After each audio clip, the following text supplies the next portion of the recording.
এবার লিগ সরকার, কংগ্রেসের নির্বাচনী প্রতীক হাত নয়।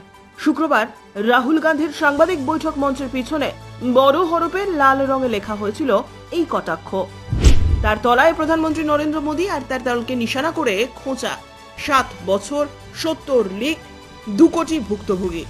কংগ্রেস সদর দপ্তরে আয়োজিত সাংবাদিক বৈঠকে ডাক্তারি প্রবেশিকা পরীক্ষা নিট এবং ইউনিভার্সিটি গ্র্যান্টস কমিশন ইউজিসি আয়োজিত নেটের পরীক্ষার প্রশ্ন ফাঁসের ঘটনা নিয়ে তীব্র ভাষায় প্রধানমন্ত্রী মোদীর সরকারকে নিশানা করলেন রাহুল গান্ধী।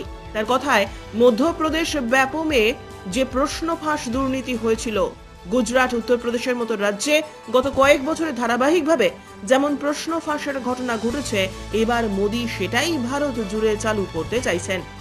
নিট এবং নেট পরীক্ষা প্রসঙ্গে রাহুল বলেন, একটি পরীক্ষা বাতিল হয়েছে আর একটি নিয়ে তদন্ত চলছে। জানি না শেষ পর্যন্ত কি হবে, অপরাধ চক্রের মাথারা ধরা পড়বে কিনা।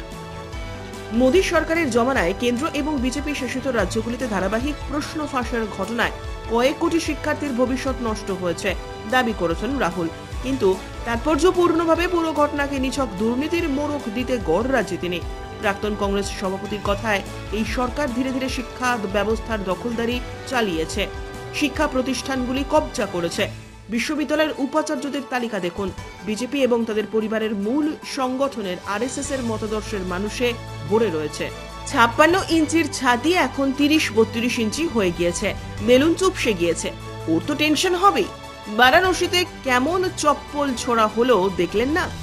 লোকসভা ভোটের আগে এমনটা কল্পনা করা যেত? ব্যুরো রিপোর্ট, উত্তরের প্রহরী।